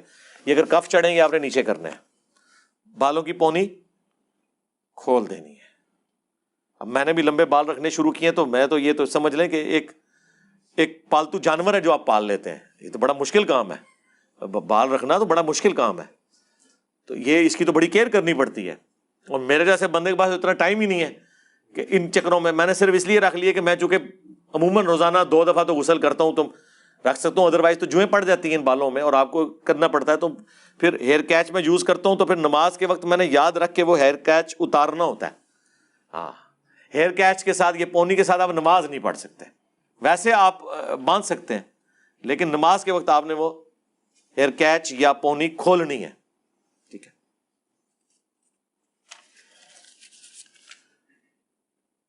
کیا عورت کے لیے تنہائی کے خوف سے نماز توڑ دینا جائز ہے؟ ہاں، اگر کوئی وقتی طور عورت کیا مرد کیا کوئی بھی نماز توڑنے کے اسباب ہے نا، تو وہ نماز توڑ دے، لیکن توڑنے کے بعد پڑھنی بھی تو ہے نا دوبارہ، مطلب وہ خوف ظاہر آتا ہے بعض اوقات، گھر میں اکیلا ہو، سنسان ایریا ہو، اس طریقے سے تو نماز توڑنے سے آپ نے کچھ کر تو نہیں لینا۔ CCTV کیمرے لگائیں گھر کے باہر، کرٹیکل جگہوں کے اوپر سکرین سامنے رکھیں، جہاں پہ آپ نے نماز پڑھنی ہے قبلہ رخ اپنی سکرین رکھ لیں۔ آپ زیادہ خوف آتا ہے آپ کو، اور آپ سکرین کی طرف دیکھ بھی سکتے ہیں ضرورت کے تحت۔ نبی الاسلام کے بارے میں سنن نسائی میں حدیث ہے، نبی الاسلام سر آگے پیچھے کیے بغیر آنکھوں سے دیکھ بھی لیا کرتے تھے ضرورت کے تحت۔ ویسے دیکھنا جو ہے وہ تو شیطان کا اچکنا ہے، وہ منع ہے، سیکیورٹی ایشوز یہ آپ کر سکتے ہیں۔ کیا عورت کے لیے چہرے کا پردہ فرض ہے جی، فرض ہے، اس کے اوپر میں کافی دفعہ بول چکا ہوں. دیکھیں بخاری مسلم میں جو حدیث افک ہے سیدہ عائشہ کے حوالے سے، اس میں اماں عائشہ کہتی ہیں جب وہ پیچھے رہ گئی تھی، میں نے تفصیلی ویڈیو جب یہ مینار پاکستان والا واقعہ ہوا تھا، وہ جو ایک ٹک ٹاکر لڑکی تھی اور وہ پورا تماشا لگا، اس میں نے بڑی تفصیل کے ساتھ پردے کے اوپر گفتگو کی تھی. اس کے علاوہ بھی پردے کے اوپر میری تفصیلی، آپ پردہ لکھیں اور میرا نام لکھیں تو ویڈیوز کھل جائیں گی. اس میں اماں عائشہ کیا کہتی ہیں کہ وہ اس صحابی نے مجھے اس لیے پہچان لیا کہ آیات پردہ نازل ہونے سے پہلے وہ مجھے دیکھ چکا تھا. تو سیدہ عائشہ وہاں بیٹھی تھی، انہیں اونگ آئی اور کہتی ہے میرا گھونگھٹ ہٹ گیا، اور وہ جب میرے پاس آیا، اس نے مجھے جب دیکھا تو اس نے بلند آواز سے پڑھا انا للہ و انا الیہ راجعون. وہ نبی علیہ السلام ایک صحابی کو پیچھے چھوڑ دیتے تھے کہ جو کوئی سامان قافلے کا رہ گیا وہ سمیٹ کے بعد میں آ جائے گا. تو اماں عائشہ کا ہار گم گیا، بس اسی میں وہ قافلہ آگے نکل گیا. تو اس میں الفاظ ہے کہ مجھے انہوں نے اس لیے پہچان لیا کہ انہوں نے آیات پردہ نازل ہونے سے پہلے مجھے دیکھا ہوا تھا. تو اس سے پتہ چلا کہ آیات پردہ نازل ہونے کے بعد امہات المومنین چہرے کا بھی پردہ کرتی تھی، اور بڑا مشکل پردہ تھا، وہ گھونگھٹ ہوتا تھا. یہ برقع تو بڑا آسان ہے نقاب کرنا، بلکہ اب تو یہ میڈیکل ماسک کی وجہ سے تو شرم و حیا بھی ختم ہو گئی ہے. میں نے تو یونیورسٹی کی بچیوں کو کہتا ہوں آپ لوگوں کو کیا آ رہا ہے، میڈیکل ماسک یوز کریں، یہ اب آپ کا بیسک رائٹ ہے. اب دنیا جس پولوشن کی طرف، جن وبائی امراض کی طرف جا رہی ہے، یہ تو اب آپ کی بیسک نیڈ ہے کہ آپ ماسک استعمال کریں. اگر آپ کو یہ شرم و حیا آتی تھی نا کہ ہم پردہ کریں گی تو ہمیں لوگ آرتھوڈاکس کہیں گے، تو وہ تو ختم ہو گیا. آپ اس پردے کے لیے میڈیکل ماسک یوز کریں. اچھا پھر لوگ پوچھتے ہیں اس کا ثواب ہوگا؟ جی ثواب ہوگا، کسی بھی نیت سے کریں ثواب ہوگا. گناہ سے تو آپ بچے ہوئے نا. مسلم شریف کی حدیث ہے کسی مرد کا اپنے بیوی بچوں کو کھانا کھلانا بھی صدقہ ہے، سبحان اللہ بھی صدقہ، الحمدللہ بھی صدقہ، لا الہ الا اللہ بھی صدقہ، راستے سے تکلیف دہ چیز کو دور کرنا بھی صدقہ، حتیٰ کہ میاں بیوی کا آپس میں ازدواجی تعلق قائم کرنا بھی صدقہ. باقی چیزیں تو صحابہ کو ہضم ہو گئی. اس کے بارے میں انہوں نے کہا کہ یہ بھی صدقہ اور ثواب ہے. حضور نے فرمایا اگر یہی ضرورت تم کسی ایسی جگہ سے پوری کرو جو تمہارے لیے حلال نہیں تو کیا تمہیں گناہ ہوگا؟ تو صحابہ نے کہا ہوگا. فرمایا پھر اس میں ثواب بھی ہوگا. تو جب آپ کوئی بھی ایسی ایکٹیویٹی پرفارم کرتے ہیں جو چیز آپ کو گناہ سے بچا دے، گناہ سے بچنا ہی خود سب سے بڑی نیکی ہے، تو پردے کا آپ اہتمام کریں. کیا دوسرے شہروں سے آئے ہوئے مدارس کے لوگوں کو چندہ دیا جا سکتا ہے یا تحقیق ضروری ہے؟ تحقیق کے بغیر تو کسی کو بھی چندہ نہیں دینا چاہیے میرے بھائی. دوسرے شہروں سے اسی لیے آتے ہیں کہ اپنے شہروں کے لوگ تو ان کو جانتے ہیں کہ یہ کیا کرتے ہیں، ہاں اس لیے دور دراز مانگنے آئے ہوتے ہیں. ادھر والے وہاں جا کے مانگ رہے ہیں، ادھر والے ادھر آ کے مانگ رہے ہیں. مزدوری کرنے کے لیے تو کوئی دوسرے شہر جا سکتا ہے، مانگنے کے لیے گیا تو آپ کے کان کھڑے ہو جانے چاہیے کہ گل وچ کوئی اور ہے.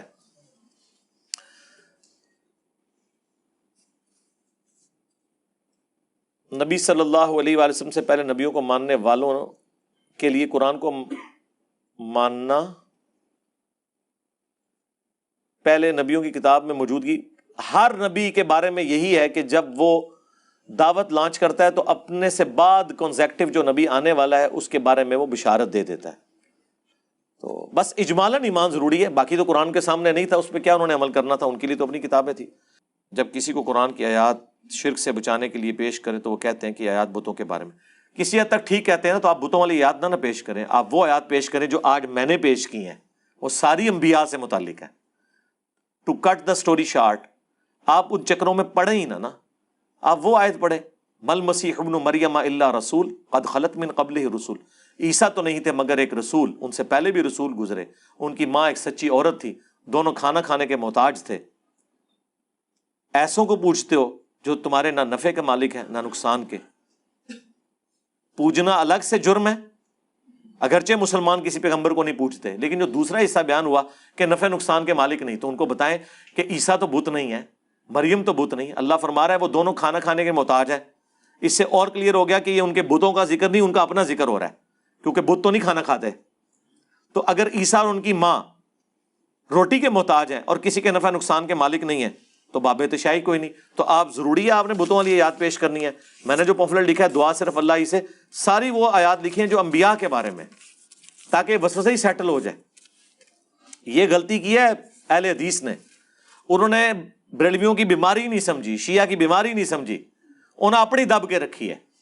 اسی لیے تو میں نے پمفلٹ لکھا دعا صرف اللہ ہی سے، اور میرا دعویٰ ہے ہزاروں کتابیں آپ توحید پہ پڑھیں نا، وہ ایک پلڑے میں ہے، وہ ایک پمفلٹ ایک طرف ہے، پھر بھی کچھ چیزیں رہ جائیں گی جو انہوں نے ایڈریس نہیں کی ہوں گی، وہ ایک خاص ذہن سے انہوں نے لکھا ہوا ہے، اور میں نے ان لوگوں کے دلائل کنسیڈر کرتے ہوئے ایک ایک وسوسے کا جواب دیا ہوا ہے اللہ کے فضل سے۔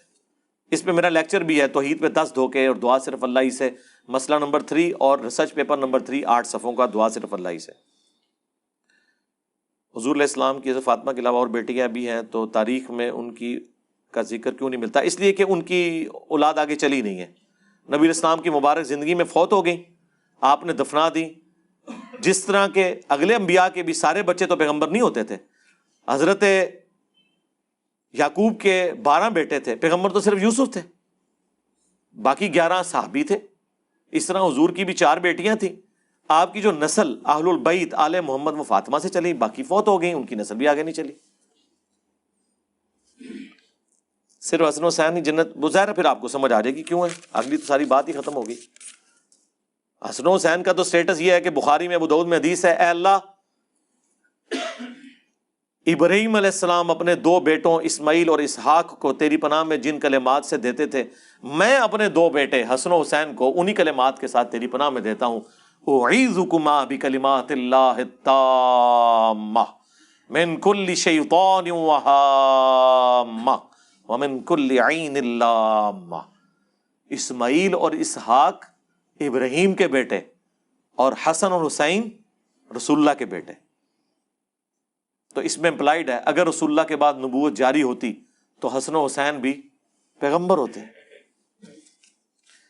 جب ہم 2 رکعتوں فرض جماعت میں دوسری رکعت میں شامل ہوں اور امام صاحب نے اس میں سورۃ الناس پڑھی ہو تو ہم سلام پھیرنے کے بعد کون سی سورت پڑھیں گے؟ میرے بھائی جو مرضی پڑھے، نماز میں سورتوں کی ترتیب کوئی ضروری نہیں ہے، حتیٰ کہ صحیح مسلم میں حدیث ہے نبی علیہ السلام نے پہلی رکعت میں سورۃ النساء پڑھی اور دوسری رکعت میں سورہ آل عمران، حالانکہ قرآن کی ترتیب میں یہ اس طریقے سے نہیں ہے، تو ترتیب قائم کرنا کوئی ضروری نہیں ہے۔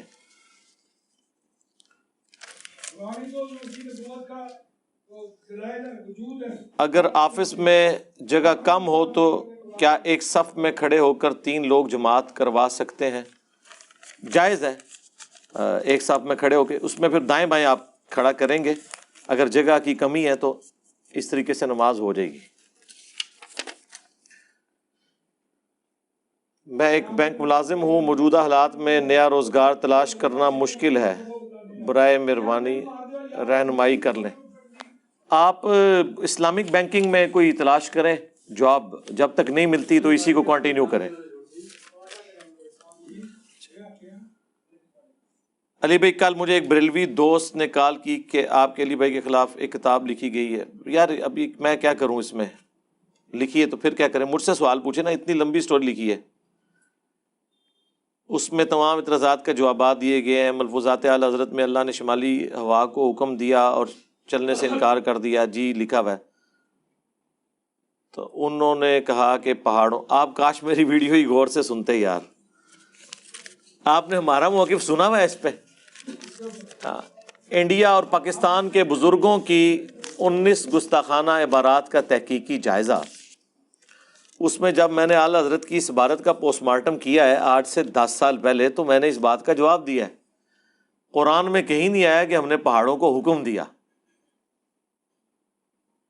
اللہ نے کہا ہم نے پہاڑوں پر پیش کیا کہ تم کیا اس امانت کو قبول کرنے کے لیے تیار ہو یا نہیں، تو آپشن دی، تو انہوں نے کہا کہ یا اللہ آپشن ہے تو ہم اسے قبول نہیں کرتے۔ انسان نے وہ بار اٹھا لیا، بار یہ تھا کہ نیک اعمال کرو گے تو جنت ملے گی اور نافرمانی کرو گے تو جہنم میں جاؤ گے، یہ وہ بار تھا جو انسان نے اٹھا لیا، باقی مخلوقات نے نہیں اٹھایا۔ اس میں حکم کا تو ذکر ہی نہیں ہے۔ سورہ الاحزاب کی یہ آخری آیات ہے، 2 چیزوں کو کیسے آپ کمپیئر کروا سکتے ہیں؟ بالکل کلیئر کٹ ہے۔ یہ اس طرح کی باتیں اس لیے کرتے ہیں تاکہ مزید بے عزت ہوں، انہوں نے جو آپ لوگوں کو دھوکے دیے ہوئے ہیں نا، وہ مزید کھل کے آپ کے سامنے آ جائیں کہ صرف دھوکہ دہی کے اوپر مبنی ان کی باتیں ہیں۔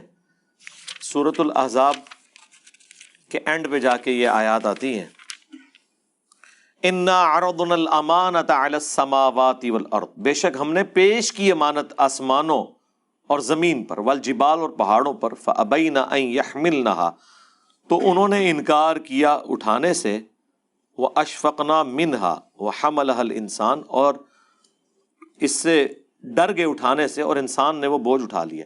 یہ اردنا الامانہ ہے، یعنی پیشکش کی، یعنی میں آپ کو پیشکش کروں کہ یہ سموسا ہے آپ کھا لیں، آپ کی مرضی آپ کھائیں یا نہ کھائیں، حکم تو نہیں ہے، تو یہ پیشکش۔ وہاں پہ اعلیٰ حضرت نے عبارت لکھی ہے کہ اللہ تعالیٰ نے شمالی ہوا کو چلنے کا حکم دیا، پیشکش نہیں کی۔ حکم کی نافرمانی جنوں اور انسان کے علاوہ کوئی مخلوق نہیں کر سکتی۔ اب آپ کو فرق سمجھ آیا؟ آپ نے دو غلط چیزوں کو آپس میں، یہ جو آپ بہت پہلے پٹ چکا ہوا ہے جو لکھتے ہیں، تو میں نے اپنی ویڈیو میں ان کے جوابات پہلے ہی دیے ہوئے ہوتے ہیں، مجھے دوبارہ ویڈیو ریکارڈ کرانے کی ضرورت ہی نہیں پڑتی۔ صرف دوبارہ میں اس لیے ویڈیو ریکارڈ کرواتا ہوں کہ جن لوگوں نے پرانی ویڈیوز نہیں دیکھی ہوئی ہیں چلے آپ وہ بات سن لیں، ورنہ میں نے جو مسئلہ نمبر 200 مسئلہ نمبر ہے میرے جو ریکارڈ کرائے ہیں، وہ آج بھی اپنی جگہ مخالفین کے سارے دلائل کا جواب دینے کے لیے پرفیکٹ ہیں۔ کوئی نئی چیز اس میں ایڈ کرنے کی ضرورت نہیں پڑتی، کیونکہ پوری میں نے ورکنگ کرنے کے بعد ان چیزوں کو ریکارڈ کروایا ہوا ہے۔ بار بار یاد دہانی اس لیے ہو جاتی ہے کہ جب کوئی بات کرنٹ افیئر کے طور پہ چل رہی ہوتی ہے تو ہم اسے دوبارہ ڈسکس کر لیتے ہیں، ادروائز کوئی نئی بات نہیں ہے۔ جنگ جمل صفین نہروان پہ جو میں آج سے 4 سال پہلے ریکارڈنگ کروا چکا ہوں، آج بھی کروں گا، وہی باتیں دوبارہ ہوں گی۔ ریسرچ پیپر میں وہ چیزیں آلریڈی لکھ کے دی ہوئی ہیں، کوئی نئی بات سامنے نہیں آئے گی۔ آپ کے لیے ضرور نہیں ہو سکتی ہے، لیکن میں نے ان چیپٹرز کو پہلے سے کلوز کیا ہوا ہے۔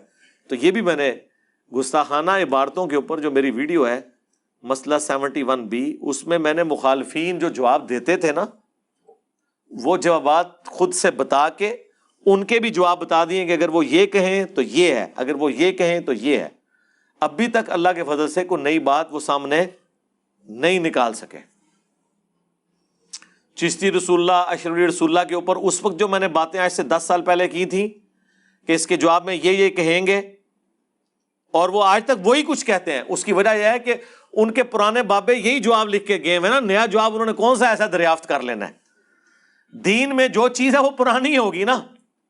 سائنٹیفک فیکٹس تو نئے آ جاتے ہیں، دینی دلائل نئے نہیں آتے۔ تو جو ان کے ابوں کو باتیں نہیں پتا تھیں اپنی گندگی کا دفاع کرنے کے لیے، وہ ان کے چھوٹے بچارے کہاں سے دفاع کر سکتے ہیں؟ لہٰذا میں نے پہلے وہ کتابیں پڑھی ہوئی ہوتی ہیں کہ یہ اس بات میں کیا آگے سے جواب دیں گے، ادھر کون سی شڈول ماریں گے، ادھر کون سی بونگی ماریں گے، یہاں پہ کوئی شتیحات ارشاد فرمائیں گے، وہ میں نے پڑھ کے اس کا ایک ایک بات کا جواب پہلے ہی اپنی ویڈیو میں ریکارڈ کروایا ہوتا ہے۔ یہ ہوتا ہی نہیں ہے کہ کوئی ایسی بات وہ سامنے لے آئے جو میں نے پہلے ریکارڈ نہ کروائی ہو۔ آپ دیکھ لیں 50 بندے بولتے ہیں پھر وہی دلیل رکھتے ہیں کہ جی وہ مسلم شریف میں حدیث ہے، ایک بندے نے کہا تھا اے اللہ تو میرا بندہ میں تیرا رب، اس کی زبان لڑکھڑا گئی تھی۔ تو اگر ہمارے بابا بھی اپنے ناموں کے کلمہ پڑھاتے ہیں تو اس سے کیا فرق پڑتا ہے؟ آج بھی یہی دلیل پیش کر رہے ہیں، آج سے 10 سال بھی پہلے بھی یہی دلیل تھی۔ تو میں نے جب اس وقت ریکارڈنگ کی تھی اس وقت بھی یہ اس چیز کا جواب دے دیا تھا کہ یہ تو اس کی زبان لڑکھڑائی من شدت الفرح، اور وہ ایک دفعہ ہوا، یہ نہیں ہوا کہ اس نے کہا کہ بیٹا تو بھی پڑھتے میں بھی پڑھنا ہوا نہ۔ تو دو مختلف باتوں کو یہ کمپیئر کرواتے ہیں۔ صرف ظاہر جب ان کے پلے کوئی شے نہیں ہے تو پھر یہی کرنا ہے نا۔ جب آپ کے پلے کوئی چیز نہ ہو تو آپ نے یہی کہنا ہے کہ بغلوں میں بت رکھ کے آتے تھے، رفع الیدین ہوتا تھا۔ تو میں نے 10 سال پہلے رفع الیدین پہ جو ویڈیو ریکارڈ کرائی ہے اس میں 8 پوائنٹ بتائے ہیں جو دھوکے ہیں ان کے۔ جی وفات تک ثابت کریں، خلفائے راشدین سے ثابت کریں، گھوڑوں کی دوموں والی حدیث، بغلوں میں بت رکھنے والی باتیں، وہ ساری وہی باتیں ہیں جو شروع سے یہ کرتے آ رہے ہیں، اور میں نے اسی وقت ریکارڈ کرا دی تھی۔ آج بھی 70B مسئلہ میرا دیکھیں، کسی نئے مولوی جو مارکیٹ میں اترا ہوا ہے اس کے آپ اعتراضات سنیں، میری ویڈیو میں آپ کو زیادہ اعتراض مل جائیں گے جو اس کے دماغ میں بھی نہیں آئے ہوں گے، اور میں نے پہلے بھی اس کا جواب پہلے سے دیا ہوگا۔ ہم ون سائیڈڈ مقدمہ نہیں پیش کر رہے ہوتے، مخالف کو پڑھتے ہیں، اس کی رائے کو دیکھتے ہیں، پھر اس کو اسی کے اصول اور مبادی کے اوپر بات کرتے ہیں کہ ہاں بھائی بتاؤ یہ بات آپ نے کہاں سے اخذ کی ہے۔ لیکن بات ہمیشہ اصول کے اوپر ہوتی ہے۔ جب اصول کے اوپر بات نہیں ہوگی اور آپ کسی کو کسی دلیل میں مات دے دیں گے تو وہ کوئی اگلی بات نکال لے گا۔ ہمارا اصول یہ ہے کہ ایک بات پکڑ لو جب تک وہ سیٹل نہ ہو۔ آپ نے آگے نہیں چلنا. یہ میں نے آپ کو دعوت کا سلیقہ بھی سکھایا ہے. جب کبھی بھی کسی کے ساتھ علمی ڈیبیٹ یہ کوئی بات ہوتی ہے تو 1 پوائنٹ ایجنڈے پہ ہونی چاہیے. اگر 1 پوائنٹ ایجنڈا نہیں ہوگا تو آپ ایک اس کا چپ نکالیں گے وہ دوسرا لے کے آ جائے گا, دوسرا نکالیں گے تیسرا. اس طرح نہیں, اسے کوئی یہ ایک بات ہے اس پہ پہلے طے کرتے ہیں کہ تمہارا موقف درست ہے یا میرا, اور اصول طے کر لیتے ہیں کہ دلیل کہاں سے لینی ہے. تم بھی اپنی دلیل رکھو, میں بھی رکھتا ہوں, تم میری بات کو کاؤنٹر کرو, میں تمہاری بات کو کاؤنٹر کروں گا, اور پھر جب تک یہ مسئلہ طے نہ ہو ہم آگے نہیں جائیں گے. اسی لیے میں نے المحنت کے 3 ہی باتیں پکڑی ہیں نا, ورنہ تو پوری المحنت پکڑی جا سکتی تھی. پھر کبھی انہوں نے ادھر بھاگنا, میں نے کہا 3 سمپل. اسی طریقے سے چشتی رسول اللہ اشرف رسول اللہ پکڑا ہوا نا, اب 2812 پکڑ لیا ہے. جب تک اس سے جان نہیں چھڑاتے آگے جانے کی ضرورت ہی نہیں ہے. تو آہستہ آہستہ کبھی کوئی جواب نکل رہا ہے, کبھی کوئی جواب نکل رہا ہے. کوئی کہہ رہا ہے حدیث میں ملاوٹ ہوگی, کوئی کہتا نہیں حدیث تو ٹھیک ہے, اس کا مفہوم ٹھیک نہیں ہے. مفہوم بھی میں نے ان کے سارے بڑے ائمہ سے بتا دیا ہے کہ وہ کیا لکھتے آئے ہیں. اس سے بڑھ کر میں نے احادیث کی کتابوں سے بتایا گیا ہے. یہ کہتے ہیں خارجیوں نے مارا ہے, میں نے احادیث کی کتابوں سے بتایا کہ کس نے مارا, کس رضی اللہ عنہ نے, کس رضی اللہ عنہ کے کہنے پہ کس رضی اللہ عنہ کو شہید کیا. تو اب یہ بالکل فیل ہو چکے ہیں نا. اس کا آخری پھر حربہ ان کے پاس کیا ہے, گستاخی کر رہا ہے. ہم کہتے ہیں ٹھیک ہے رکو ذرا صبر کرو, اگر یہ گستاخی ہے تو ملا علی قاری بھی گستاخ, بدر الدین عینی بھی گستاخ, عبداللہ بن محمد بن عبد الوہاب بھی گستاخ. آگے چلو, معاملے کو آگے لے کے چلو. اسی طریقے سے جب ہم حجیت حدیث پہ بات کرتے ہیں تو پک اینڈ چوز نہیں ہوگا, پھر ایک بات پہ کھڑے ہوں گے. اگر قرآن دلیل ہے پھر قرآن ہی دلیل ہے, پھر قرآن ہی بتائے گا کہ سنت حجت ہے یا نہیں ہے. جو میں نے شروع میں گفتگو کی کہ قرآن خود بتائے گا کہ میں نے کس طرف جانا ہے. قرآن میں پوری سورہ حج ہے جس میں حج کے ارکان بھی بیان ہوئے, کچھ سکیٹرڈ فارم میں, کچھ سورہ بقرہ میں بیان ہوئے. لیکن سب سے ضروری چیز تھی کہ حج کب کرنا کہاں پہ ہے اور کن تاریخوں میں کرنا ہے. قرآن خالی ہے, الٹا یہ کہہ رہا ہے کہ یہ تو تمہیں پہلے ہی پتا ہے. تو ہم اس سے پوچھیں گے کہ ہم تو قرآن کے علاوہ کسی کتاب کو نہیں مانتے, تو اے قرآن تو ہمیں کس کتاب کی طرف دھکیل رہا ہے کہ تجھے پہلے ہی پتا ہے. یہ اصول طے ہوا نا, سمجھ رہے ہیں میری بات, سمجھ رہے ہیں نا. ہاں یہ وہ والا ہے, سمجھ رہے ہیں نا کہ اصول طے کریں گے کہ قرآن کہہ رہا ہے الحج اشہر معلومات, حج کے مہینے تمہیں معلوم ہے, اور میں کہتا ہوں کہ میں تو قرآن کے علاوہ کسی کتاب کو مانتا ہی نہیں ہوں, کہاں سے معلوم ہے؟ تو اس کا مطلب ہے قرآن مجھے کہیں بھیج رہا ہے تو میں نے پھر وہاں جانا ہے. یہ تو نہیں ہوگا کہ میں نے اپنی مرضی کا قرآن ماننا ہے اور جو قرآن میرے خلاف جا رہا ہے میں نے اسے نہیں ماننا. جی جی جی بالکل, یہ اللہ کی طرف نازل ہوا ہے کہ حج کے مہینے معلوم ہے. ہاں اچھا میں تمہیں ایک اور گل دسا, آیت بھی تہاڈے سے نازل ہوئی ہے قرآن وچ, الحج اشہر معلومات.